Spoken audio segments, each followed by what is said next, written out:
योगी की अध्यक्षता में हुई कैबिनेट बैठक में विकास से जुड़े 32 में से 30 प्रस्तावों को मंजूरी मिली, जिसमें शिक्षा, स्वास्थ्य, शहरी विकास और पुनर्वास से जुड़े फैसले प्रदेश की नई गति देंगे।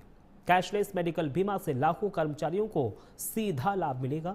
ये रिपोर्ट देखिए।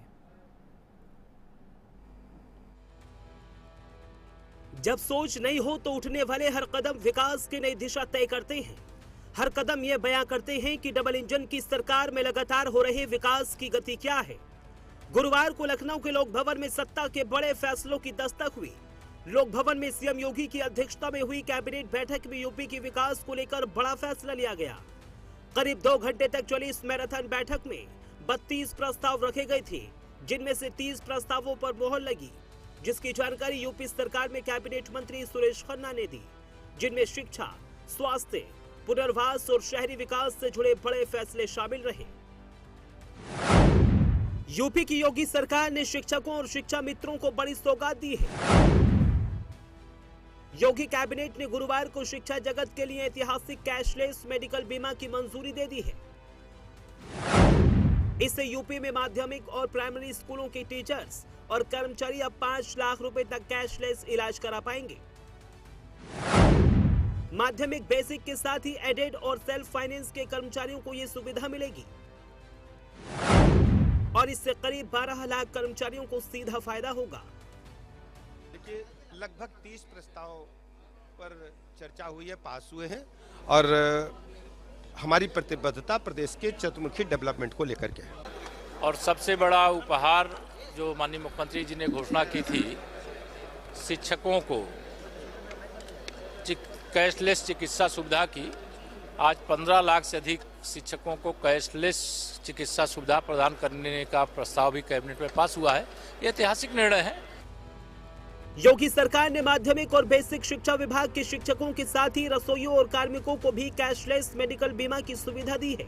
अशासकीय सहायता प्राप्त विद्यालयों और स्वामित्व पोषित स्कूलों के शिक्षकों को भी अब कैशलेस चिकित्सा सुविधा का लाभ मिलेगा।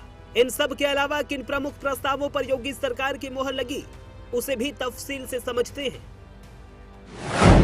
सुप्रीम कोर्ट के आदेश पर अवस्थापना एवं औद्योगिक विकास विभाग नोएडा में मेट्रोपॉलिटन कॉर्पोरेशन को मंजूरी मिली।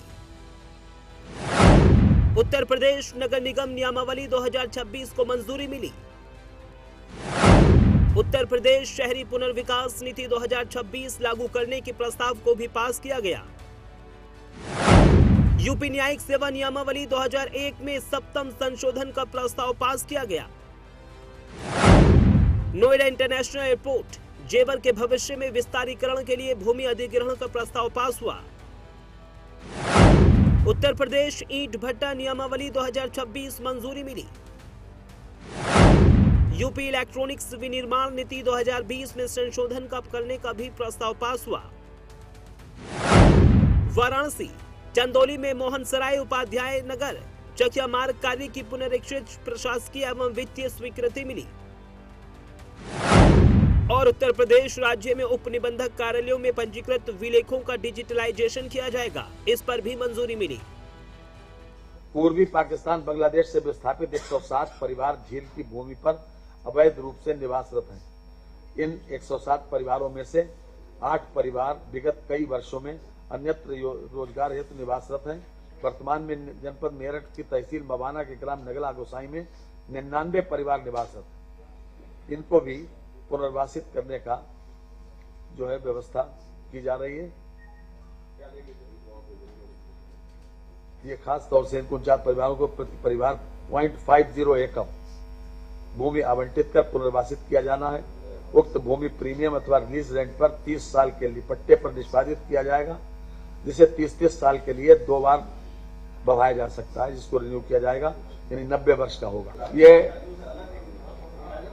अटल नवीकरण और शहरी रूपांतरण मिशन 20 यानी अमृत 20 योजना के अंतर्गत गोरखपुर के नगर निगम गोरखपुर में सीवरेज योजना जोन A3 से संबंधित परियोजना 721 करोड़ 40,41,000 जीएसटी व सेंटर सहित के व्यय के प्रस्ताव पर अनुमोदन आज मंत्री परिषद ने दे दिया है। ये अमृत 2 के अंतर्गत सीवरेज योजना को जो है वार्ड मंत्री परिषद ने अनुमोदन दे दिया।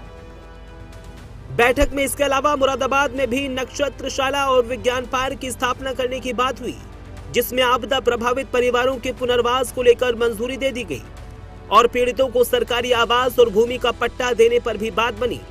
और कुछ अहम प्रस्ताव जिन्हें पास किया गया, उसके बारे में कैबिनेट मंत्री सुरेश खन्ना ने विस्तृत जानकारी दी और बजट सत्र के बारे में भी जानकारी दी।